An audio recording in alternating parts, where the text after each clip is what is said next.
Hi guys, great to be here with you today. Today our hero of faith has a very similar story to our last hero of faith, Abraham. Today we're looking at Sarah, who can also be found in Genesis from chapters 12 to 23. And with Sarah we find that she is a hero of faith because she sees the impossible become the possible.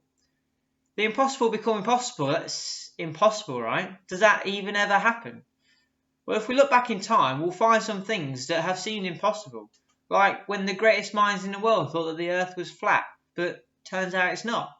Or when we first stepped on the moon, it would have just been a dream to have at one point, and now we seem to be able to do that whenever we want. And of course, not to mention the most amazing impossible thing that has ever been made possible, Leicester City win the Premier League. Now I'm sure that no matter who you support, you would have thought that was impossible. And yet no matter how unlikely, no matter how much against the odds it was made possible for us all to see. Which makes me start to think, is there anything that is impossible? Well, if you've ever read the Bible or know anything about God, then you'll know that with God nothing is impossible. Just like it says in Luke 1 and Matthew 19, nothing is impossible with God. And if we look back to Sarah, the thing that was impossible for her was that she wasn't able to have children.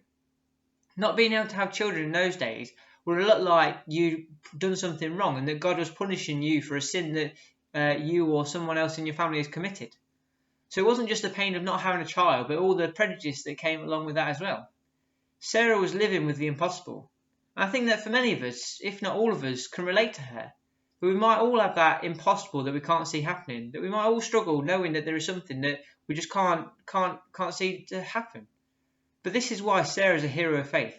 That even though Sarah couldn't have children, and she was even past the childbearing age, she was enabled to because she was faithful to God who made her that promise. God had promised her that she would have a child, and she had faith that it would happen. Often we might read in the Bible that God has made the impossible happen, and that God promises things that we don't think that relates to us, or that we can't see ever happening.